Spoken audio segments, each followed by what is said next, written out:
CW here. I want to do a video, kind of a follow-up, but it's going to be my own. Kind of a follow-up to what Austin did over on the Reloading Weatherby channel a week or so ago. He featured this caliber. He had a couple of requests for it, and I'm always needling him. How the 358 Norma is a little better than whatever he's got on there at the time for a big caliber. So he did a video on it, and it was a pretty good video. And I will put a link in the description here for that video of his, because he's got some pretty good stuff there, and he's got some awesome pictures because I sent them to him.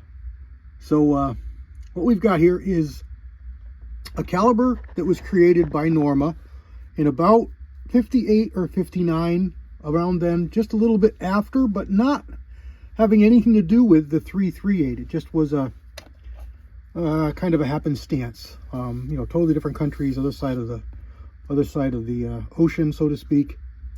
But and of course, they were working on it for a few years before they released it. But it was 1959 for the official release, and it says there's notes here. I'm just reading on this one. And basically, what it was is it's just a really big caliber. Produces some ballistics right into the bottom end of the 375 H&H. Doesn't have quite as heavy bullets. It doesn't have the bullet support. There used to be 275s and 280s, and Barnes had a couple of out to 300 in the originals. But you know, that's getting a little bit into the boutique. Barnes is a lot more popular today, but back then it wasn't. It was a small bullet maker. Hornady, Spear, Sierra, those were the ones to look at. And they still support some good bullets for it, but they stop at 250 grains. And frankly, this bullet has plenty of horsepower to be pushing 300s, 275s at least, and they're not made anymore. So it's kind of hamstrung a little bit. But if we look at some, now of course everybody's only going to list what they have for bullets. So in Spear's case, and this is the latest Spear, by the way, I was just talking to them the other day, and number 16 is in the works. This is getting a little long in the tooth. It doesn't have a lot of the newer calibers, and they really need to step up their game and get that number 16 released, because us reloaders are needing the data.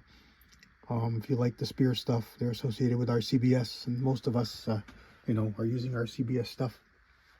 So, you know, it's good to have data from you, from your main source. So 250 grains, and I like IMR 4350, and they're listing it up to 76 grains. I have loaded up past that in this gun, and their velocities are a little bit slow for what I get. I also have a 24-inch barrel, and most of their stuff is from a 24-inch barrel. Let's see what they have here. Number 4, where's it tested? 2790. They're not giving a barrel length. Cartridge case. They're not giving a, oh, there it is, 24-inch. So same barrel as mine. But you're going to find some barrels are fast, some barrels are slow. And I have broken 2860. I've been above 2860, and they're listing 2732.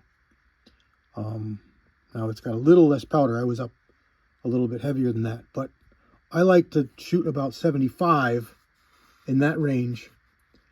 And I've got a ladder going on here right now, a pretty big one. I think I started at 73.9, and I went up in tenths. Yeah, 73.9, and I went up in tenths to about 76. I think I was under 76, 77.8 or 77.9, 3/10 of a grain per.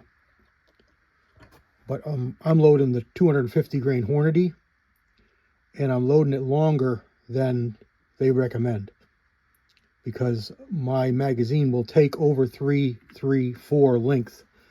So I'm loading these to just under 334, so I don't have any feeding issues. And crimping is not not required.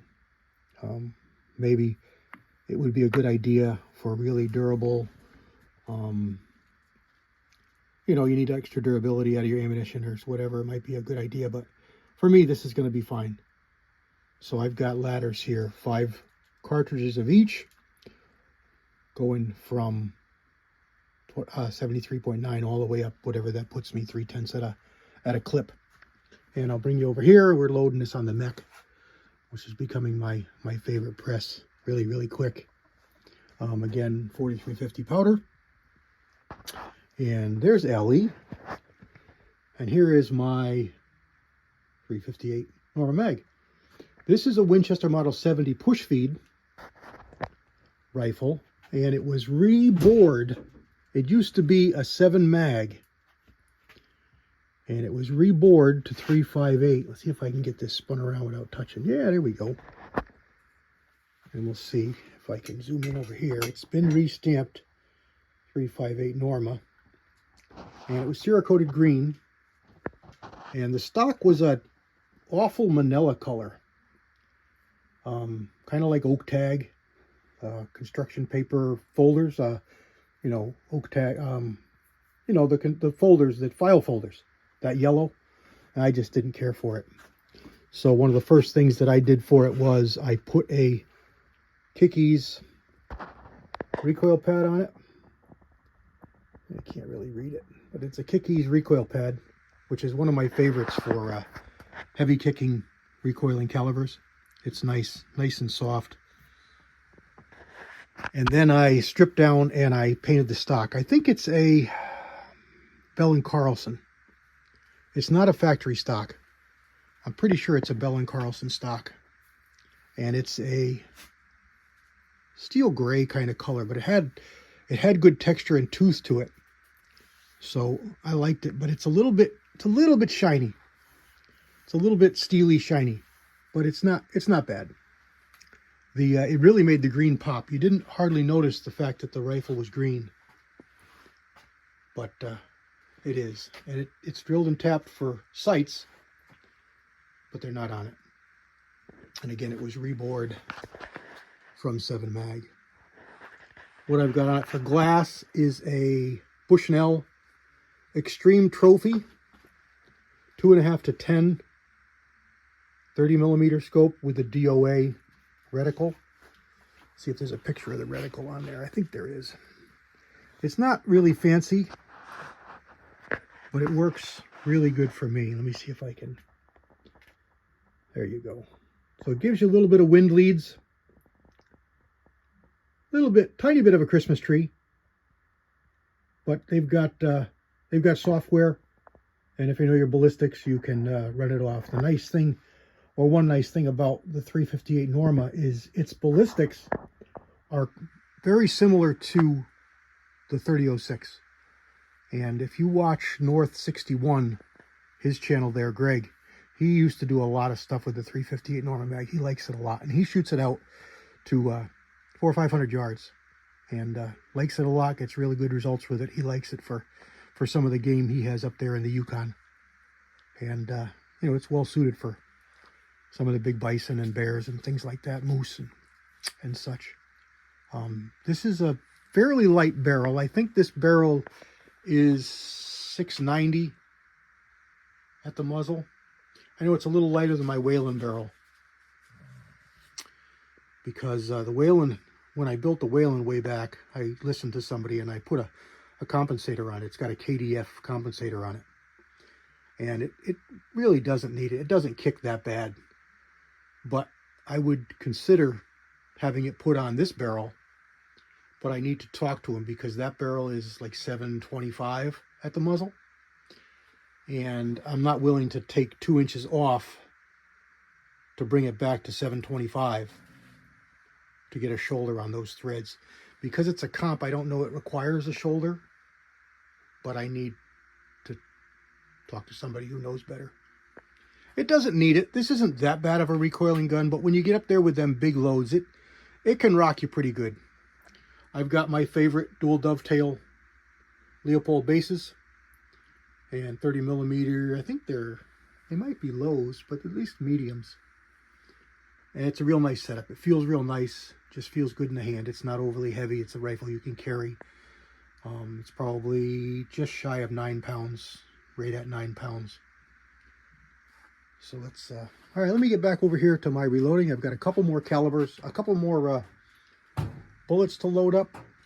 I think I'll throw you on the tripod and just go speedy mode and drop these last few charges in and then finish up the video, and then we'll get to the range another day. So stand by.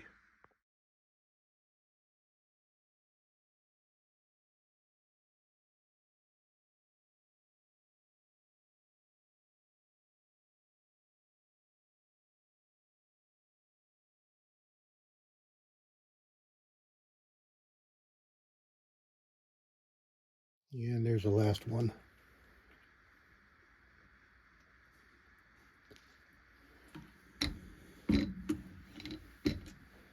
Now I just got to mark them and box them. The only bad thing about loading these is that was most of the full can gone. And today, you know, that's 60, 70 bucks. Powder alone. And there we go. There's my first video on one of my favorite calibers, the 358 Norma Mag. Let me know what your favorite big caliber is. 338, 340, 375 H&H, or one of the little big 300s. Curious to see what your big caliber is and what's your use for it. We don't have any Tyrannosaurus Rex running around here, or mastodons, or bisons, or woolly mammoths, or anything that I need this kind of 4,600 foot-pounds range, 4,500 foot-pounds range of power. But it's nice to know it's there if I need it. What do you think, Ellie? Is it okay for you? You like that? God bless everybody. CW out.